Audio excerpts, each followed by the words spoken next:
Hello, hello, hello. My name is Mofi. I'm a developer advocate at IBM, and I have Nick with me. And welcome to Twisting Thursdays. Hey, I'm Nick. So today we're doing it a little bit different. How so, Nick? Mofi isn't actually, yeah. Why does the view look so different, Nick, today? Yeah. So Mofi decided to fly away and is in a hotel far away from me. So So let today, me explain a little bit. So I am at DevOps Days Indianapolis. I was teaching a workshop with JJ, another developer advocate of IBM. So I'm here at Indiana, and Nick is still in New York. So we have to do this Twitch stream over the internet. So sorry about that, but that doesn't stop us from bringing you the latest and greatest from Nick's backlog, whatever I wanted to Nick show. So Nick is going to show us today how to create using custom model trainer, if I'm saying that right. It's just like so many words. yeah. So normally, whenever we train using Cloud Annotations, it trains a default model architecture that is SSD MobileNet, which is really good Hmm. for doing things on like an iPhone or the browser, things with like low amounts of power. Um, but today I'm going to show you how you can train your own custom model architecture or one that's already out there, something like YOLO or faster RCNN. And today we're going to go through how to do faster RCNN, which will give us higher accuracy, but also be a lot slower, so we won't really be able to get real-time results from it. Okay. So I mean, what I'm seeing in the screen right now is the UI for Cloud Annotations, and I see a bunch of pictures labeled. And I remember this picture, we used that on Codeland to do a quick, cool little demo. Yep. So I'm not going to go through how to set up Cloud Annotations and label everything, just because we did that last time. And you can find information in our first computer vision video series that'll show you how to go through all that and set that all up. So I'm just going to start here with like a nicely labeled bucket of images. We have thumbs up and thumbs down, and we have roughly about the same. We could probably use a few more down, but that's okay. So we have our filled bucket. And what we want to do, instead of just doing calculate train and training it on SSD MobileNet, we want to use our own model. So if you go to github.com/cloud annotations /custom training. So if you go to the Cloud Annotations org, and you'll see this custom training repo, which you don't have to use this, but this has all the instructions on how you can go through and set up the custom training. And so the first thing we're going to do is clone this repo and clone this TensorFlow models repo. And this TensorFlow models repo, it comes with a bunch of different model architectures out of the box. So before you go any further, and I mean, I'm sure most of the viewers already know what it is, but for a layman like me, could you like break down what do you mean by models a little bit more?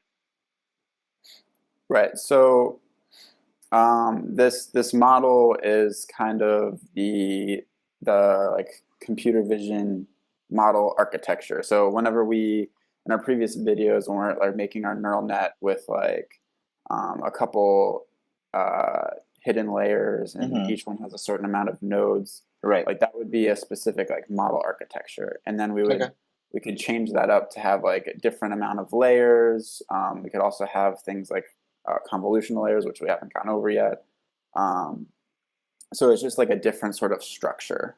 And Hmm. the one structure we're using now is again, it's really good at being fast, but the accuracy isn't as good. But today we're going to try to use one that is a lot more accurate, but isn't as fast. If So that makes sense. it can never get best of both, huh? Yeah. So this TensorFlow models repo, it has all of those model architectures coded out for us already, along with some initial weights, so we don't have to train it as long. Um, So yeah, does that make sense? Yeah, so that these are basically under from the TensorFlow. They just gave us some of the models to play with, right? For the most part. Right. Okay. So I'm going to go ahead and open up Terminal, and I'll make this text bigger. Yeah. Is that good? Yeah.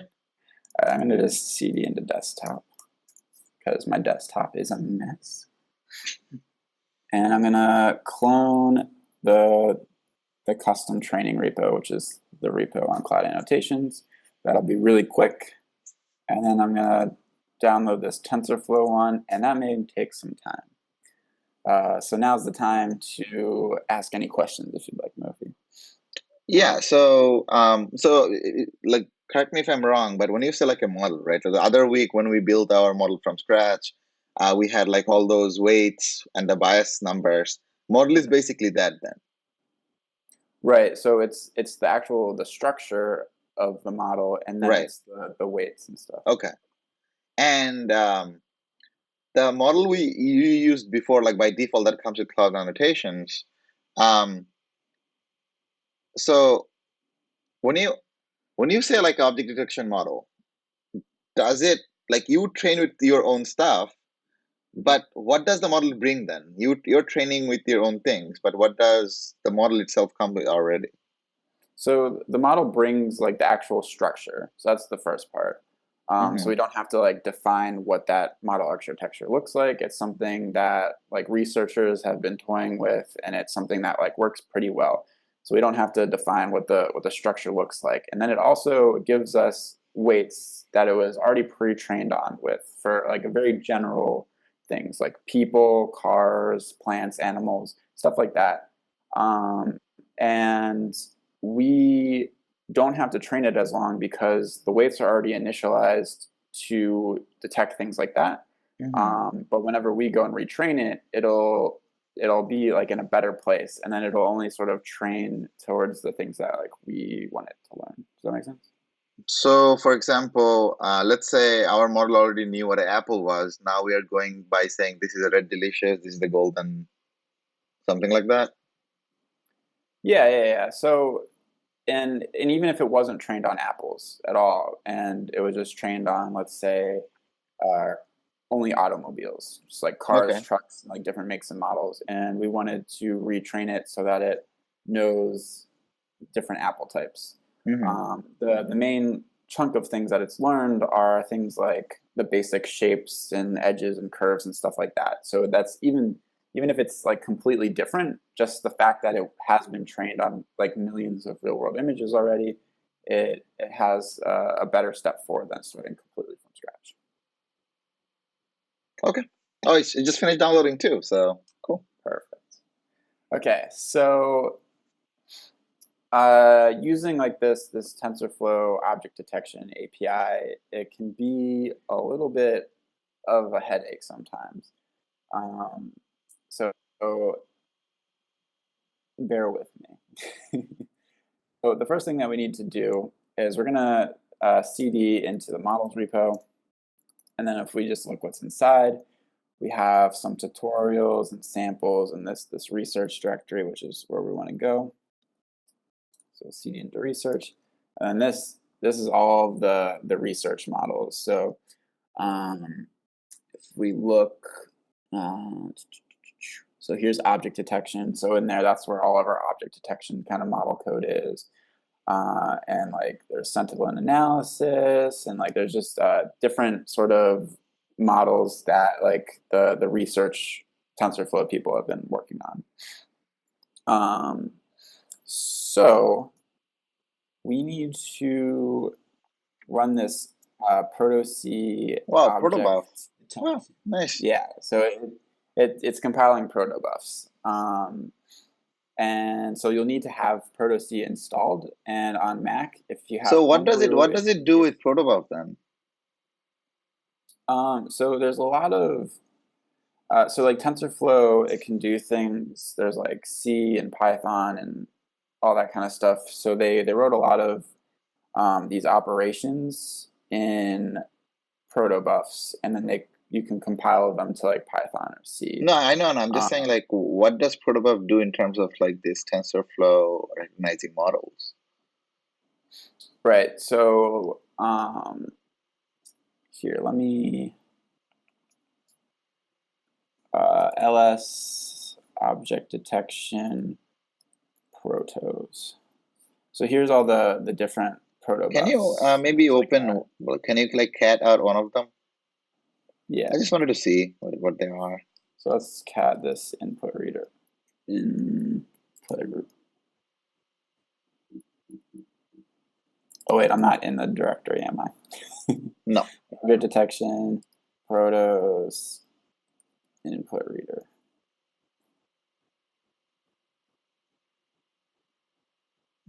I see. Okay. It's basically like a file transfer protocol at this point, right? Once, yeah. So because protobuf again, like I was confused because I usually use protobuf, microservices, and um and protobuf you use protobuf to transfer data instead of JSON, and it's really Yeah. fast because it's binary. So that's probably what they're doing there. Right. And then so like there's like this string int label map proto, which we'll be kind of sort of using today, and that's just Okay. the way we store our label to the output that the model gives us, kind of Hmm. relationship. But yeah, I'm not too familiar with protobuf stuff, but we have to compile them. And then, so yeah, if you're on a Mac, you can just brew install protobuf, and on like anything else, just go to this link and it'll show you how to do it. Yeah, and so first time I installed protobuf, I didn't know that brew install would work. So I basically downloaded the proto library, tried to make it with GCC. I mean, it worked just fine, but it was just like a 30-minute build, which was Yeah, it can be a little bit of hassle if you yeah. I you just have to didn't know Brew actually had it. Like I just didn't yeah. know. So I just went to the protobuf source code and made it from scratch, which was cool, Program. but annoying nonetheless. So yeah, once the protobufs are compiled, we need to run this Python setup stuff. So running this first one, it'll build the object detection module, which is weird that I don't know why it's not in the object detection folder. It's just in the main research, but that's what this first one is doing, is creating a package for the object detection. So it'll look like this. It'll be a tar.gz file. And then we're going to CD it into Slim and do the same thing. And that'll give us the Slim. What is Slim? So it's object detection relies on some of the packages or Oh, okay, modules or whatever in Slim. okay, And they're used across like a few of the different research. I see. So I'm just going to run this. Oh boy, bunch of things happening. Cool. So we did a bunch of fun stuff. And it essentially just like created these two things. And what those are so inside of the TensorFlow object detection repo, there's like a ton of different stuff. There's images, there's text files, and if you inspect the whole like models repo, it's like a lot of data, which it's too big to send all to lots of machine learning. There's like a specific amount of file size that you can do to upload that. And whenever you run this Python setup, it's stripping out everything that like the code doesn't need. So then you're left with like a lot smaller of stuff. But Okay. it's just still the code. So nothing like magical is happening there. And then we basically just need to copy both of these files into the custom training trainer directory. So I'm just going to open this folder. Wow, you're not gonna do it via terminal? No. Wow. Come on, Nick. I know. I'm going to open two Finder windows. I'll go to my desktop custom training trainer. And then, so there should be a dist file in here somewhere. I'm gonna guess it's gonna be an yeah.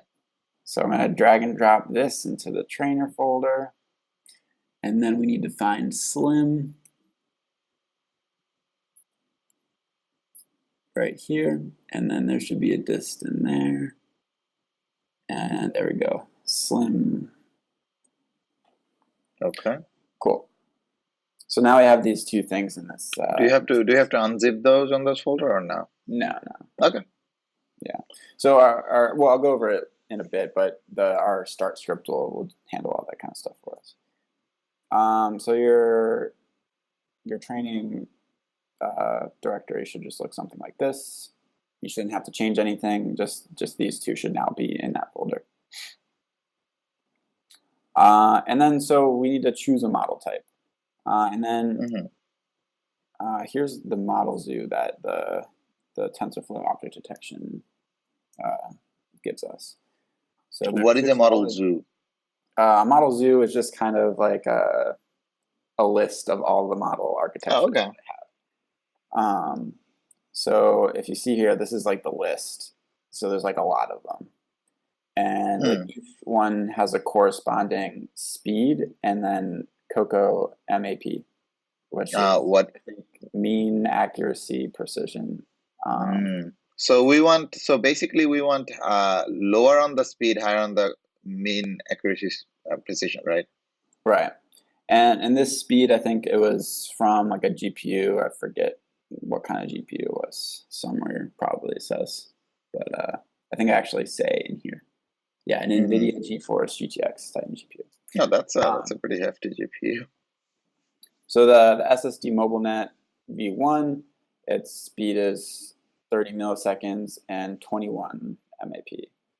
Right. And on my MacBook Pro, running it in the browser, I normally get like 15 frames per second, which is about 66 milliseconds. So it's like okay, a little bit over twice as slow. Right. And then similarly, the model that we're going to be using today is faster RCNN, ResNet 101, and its speed is 106 and 32 MAP. So as you can see, its accuracy is higher, but it's also a lot slower. And I haven't actually tested how fast I can make it go on my Mac, but I'm guessing it's probably similar to doubled. So 4 frames per second, which is like pretty janky.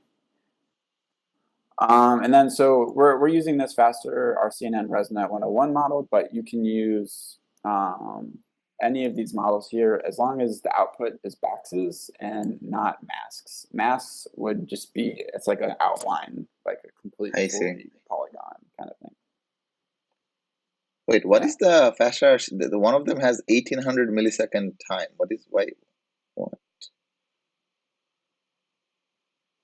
Wow, so this is neural architecture search. Okay, but we're using the 10632 right above that. Yes, we're using this one. Yeah. Okay. Yeah. Why? This one has. So there is one of them I see, which is like 5632. That's pretty good too. Looks like. What do you see? 5630. Yeah. I mean, what is this accuracy scaled to? What is 0 to what? Is it mean accuracy, precision, whatever that? I mean, it could be like up to 100, I guess, if it was perfect. But yeah. So essentially, like, whenever you have, you get the bounding boxes back, and I think it's calculated. It's like the area of the overlap over like the total area or something. But yeah, so that's that. Let's go back to these instructions. So I already have the pipeline is already downloaded into this folder, but this is like specific to fast RCNN. So if you use a different model, you can find the config in one of these links. And then inside of this config. Let me open this up real quick. There's some things that we need to change. So right here, there's a number of classes. So we'll have to change that to be however many classes we have. We have two, right? Yeah, but I'm not going to change it. I have a script that automatically changes it depending what's in the bucket. So we don't have to change it every time. And also there's like some of these like path to be configured, like where our checkpoints and all that kind of stuff is, but this will all be fixed in a script. Cool. And then I think that's the bulk of it. So the main thing is we just need to add these to our trainer. And then I have this prepare, I should just open that folder and code real quick.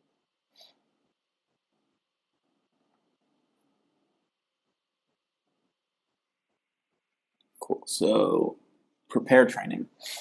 And then this start.sh.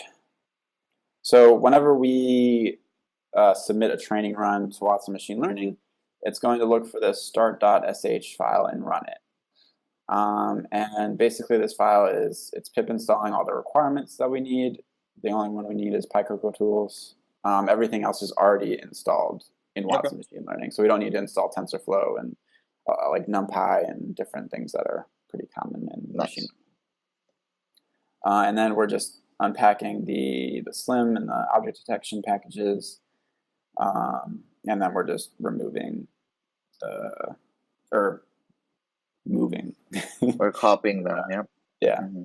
To just the out of this O1 just to object detection and SLIM, and then we're removing the remnants of them.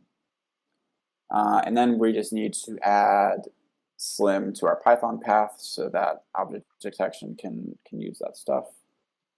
Then we're going to run this prepare training script, which I'll go over. And then we just run this training command. I see. So I'm going to go over this training script. So there's a couple things that you might need to change in here if you're using a different model. So my model checkpoint, I'm using faster RCNN 101 Coco 2018 128.gc. I mean, that would be the file we downloaded. This is not the file we downloaded. This will be downloaded when we run the training scripts. So the model checkpoint is all of the old weights, essentially. So how do we know the name of this file? Where is this listed? This is found in the model zoo. If you click on the link, it'll give you the path to it. And then this model config, that's this file that we downloaded. Yeah. So if you want to change it to something else, just make sure you change these two, and then it should be okay. And then we are looking for this label map .pb text, and so that's a protobuf for our labels. Right. And that will be generated via our annotations from Cackley or Cloud Annotations. So we're going to read in the annotation JSON. Everything that is in the bucket gets copied over into our machine learning instance, and it's under this data dir. So we're reading this annotations.json, which was just from our bucket, and we're getting the annotations. Okay. And I'll show you an example of what the annotations actually look like right here. So this is an example of the annotations.json. It tells us what type. Localization would be like the object detection, pretty much just bounding boxes, what labels are present, and then the annotations, which will give us the image as a key, and then a list of all of the box coordinates and their labels. Yeah, just like 4 points of rectangle, basically, right? Right. So there's X and X2. X is essentially the first side, and X2 is the second side. And then they're from 0 to 1, so it's like the percentage of the image. Okay. So then we loop through each of the annotations, um, each image, which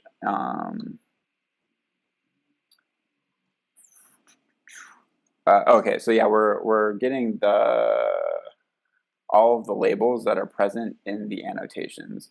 We could also just grab this labels cat dog, but Mm, this will stop us for getting any labels that weren't actually used in the images, if that okay. makes sense. Right. So we could have cat, dog, and then like monkey, but we only ever used cat and dog in our images. Right. Um, so then we have our labels, and we're going to generate the label map. So I'll go ahead and open this up. Um, and it's essentially just writing out this file. It's looping through each label and item. It's giving a name and an ID, which is indexed by 1. So each one starts at 1. So our label map will end up looking something like item name cat ID 1, Mm, item name dog ID 2. okay. And then that'll save it in our output bucket. And the next thing we're going to do is generate TF records. And that's what TensorFlow uses as an input to train. So we need to take the annotations, the label map, and then the path for our. So this is pretty much what a TF record looks like. It's the image height, the image width, the file name, the source ID, encoded format, and then these bounding box coordinates and the text labels. Um, and so the format is pretty much just like JPEG. Encoded is like the actual like binary data of the image, and width and height are just the width and height in pixels, which is pretty self-explanatory, I think. And then same thing with label is just the actual label. And then we're just writing that out to the bucket. And then finally, we're downloading the checkpoint, which is just code to download these files. And then we're overriding the things in the pipeline that we saw. So Right. essentially just like the number of classes and where all the other stuff is. And then it just starts the training run like we talked about before, pointing to the pipeline and the checkpoints. And then this like $1 is provided by Cackley. So if you run it for like 500 steps, that's what one will be, 500. Mm-hmm. So it'll train for 500 steps. And then this Cackley training success, that's just a way to tell Cackley that we've successfully finished. And if we echo out training failed, then that tells Cackley that it failed. Okay. So Yeah. all we need to do now, I'll open it in Finder. And now we just need to compress it. So now we have this trainer.zip. And then we can run Cackley train. Ooh. What? Oh, okay. There's no config, so it's going to ask us. So I'm just going to put all this in. Oh, wait, actually, I need to run Cackley train trainer.zip. Am I in the right? Oh, You're in the one folder deep, I think. yeah. Yeah. So there we go. Cackley trainer.zip.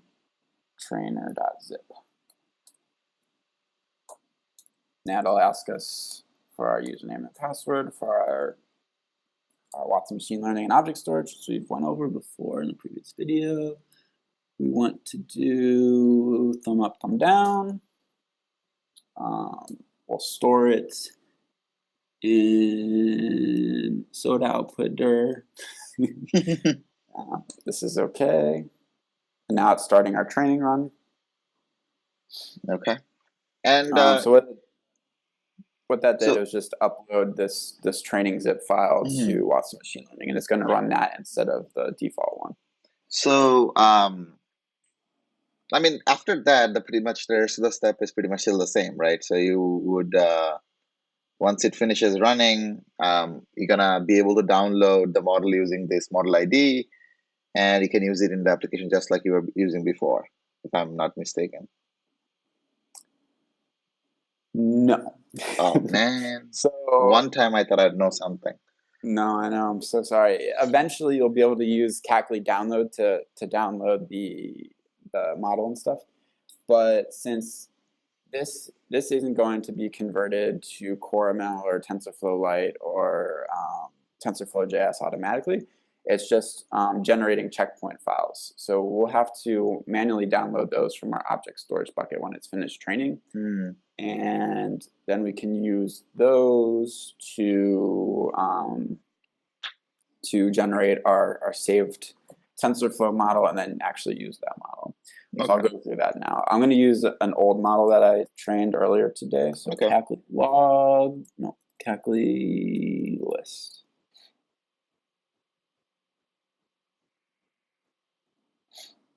So I want to find the model ID for that previous model. Okay. I guess my internet is slow.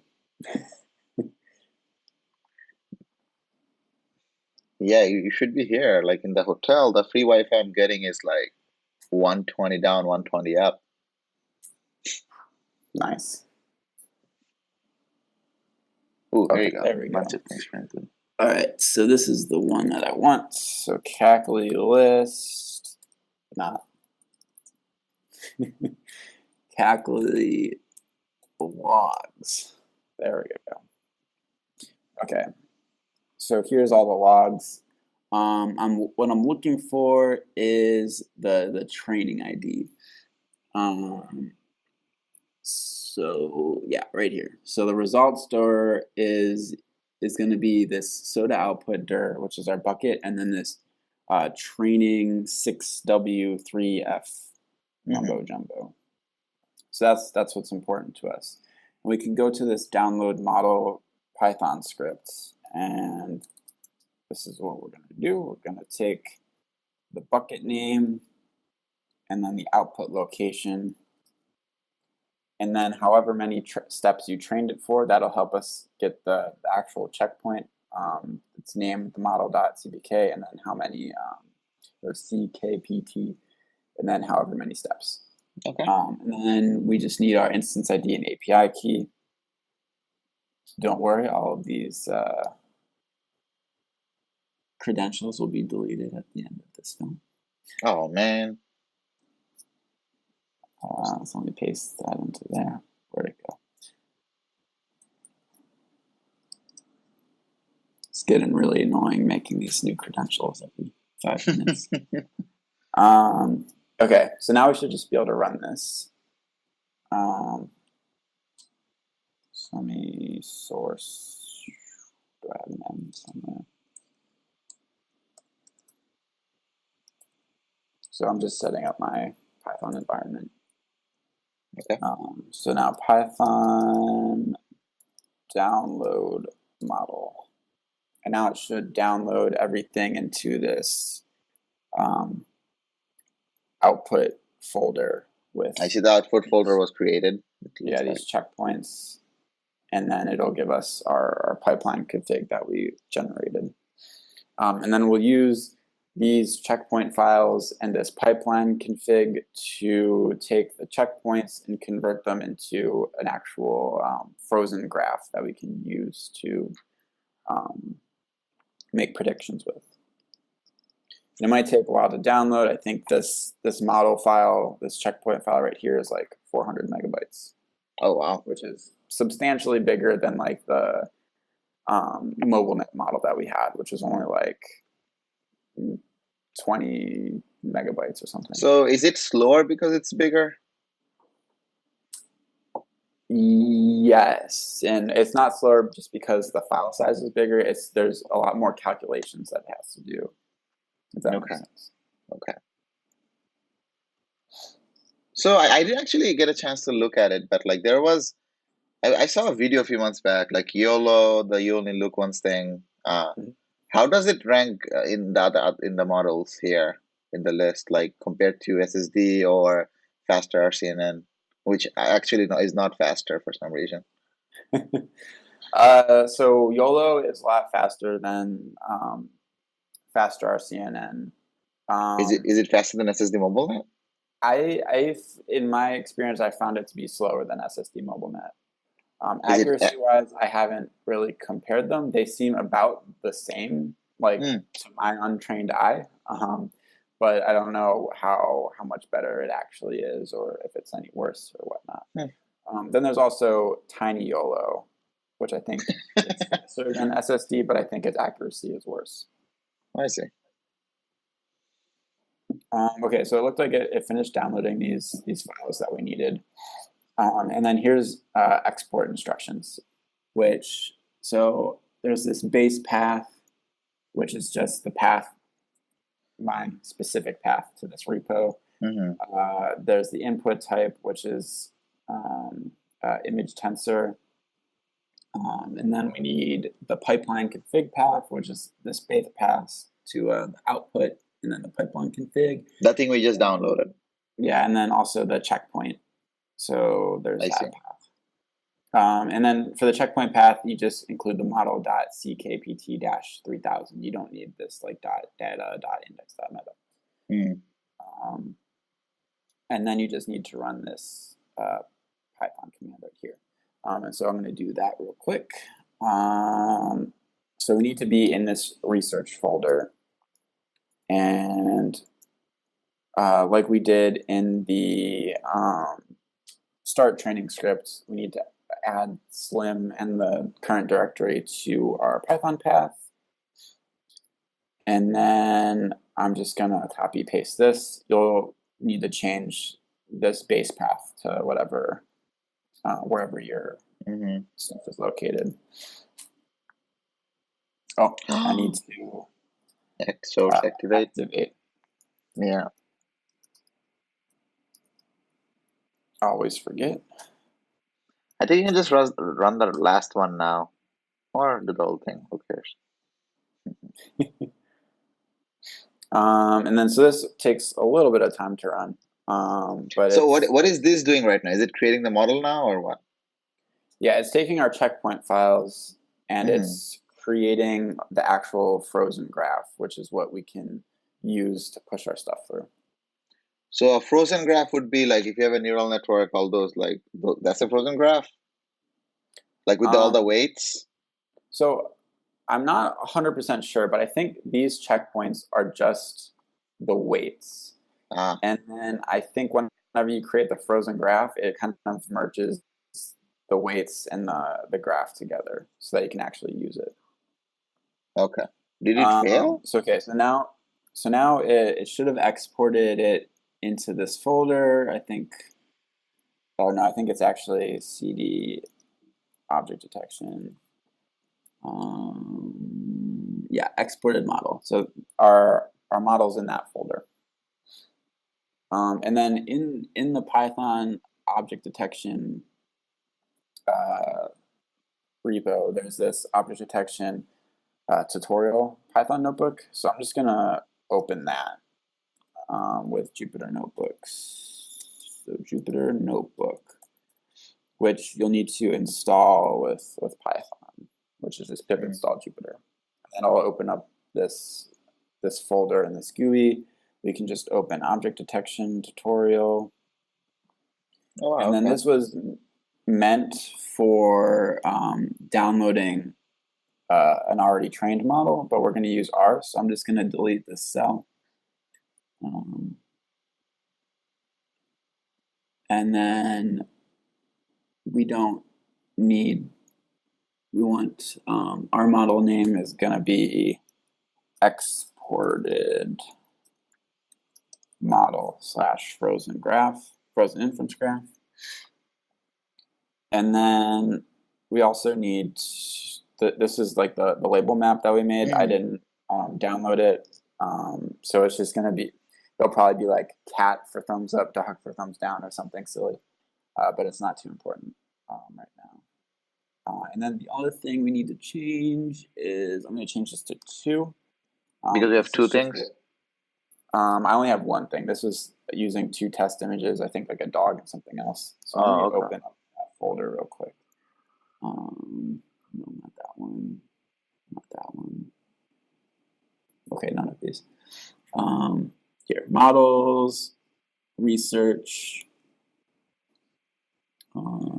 object detection, and then test images. Yeah, so there's these dogs and these kites. So I'm just going to delete all of this.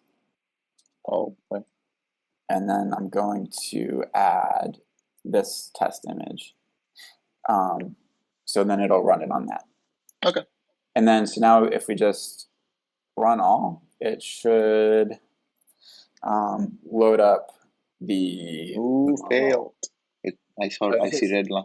Yeah, so this is because these visualization tools import matplotlib, but it's using something that won't get printed in Jupyter notebooks, but we imported it here, so it should print out at the bottom. So yeah, right now it's running it through the model. So what step are you on? Can you see? Yeah, it's on this step right here where it's running it through the model. So and then you'll be able to see this faint square around Yeah. it. Okay. So it's working. There we go. Did it label anything? It probably labeled it as something wrong. I can't see what the label says. It's too small. Well, at least found the thumb. That's pretty cool. Yeah, and it's probably the right label. But yeah. Wow. Well, So that was we did it. Quite a lot of information, to be honest. Yeah. I do feel like, I mean, next week, I think next week you're going in again, talking about backpropagation part 3. And after some theory, probably will like come back to this one more time, probably with a little bit more information. And maybe I'll get to try it out myself because, pretty much covered a lot of different things in the last 40 minutes. And I feel like, no, it's overwhelming. It's overwhelming for me. I don't recommend beginners going through this, but I've been getting a lot of requests that people, they want to train their own model architectures, and it can be a little bit of a process to do, which is why I think Cackley is so helpful, just because it does all of this behind the scenes. You don't need to be like running all these scripts and modifying all these things. Yeah, no, absolutely. I'll have like a similar sort of model zoo for Cloud Annotations, so you could just specify what architecture you want it to train, and then not have to do all this other crazy stuff. But awesome, Nick. So there you have it, folks. I mean, I think this is a pretty good spot to stop. We got the thumbs up, and our model recognized where the thumbs up were. So with that, I think we'll stop right here. Nick, if you have any final, so next week you're doing back propagation part 3. Anything people should know before, or it's fine? Right. So yeah, next week. The reason why we didn't do backprop this week is just because I think I don't have an iPad, so I can't write all my fun stuff down. So next week we'll do what we were supposed to do this week with the backprop part 3, which will it'll be multiple layers with multiple nodes. And just another quick update. Next week we're actually streaming on Tuesday instead of a Thursday because again I'm going to a different conference on the 31st. So the Tuesday the 30th is gonna be the next Twitch stream. It's still Twitch stream Tuesdays still also works, I think. So we're gonna do that. That's good to know because I was thinking it was Thursday, but no, it's not. All right, so take care, folks, and I'll see you next time.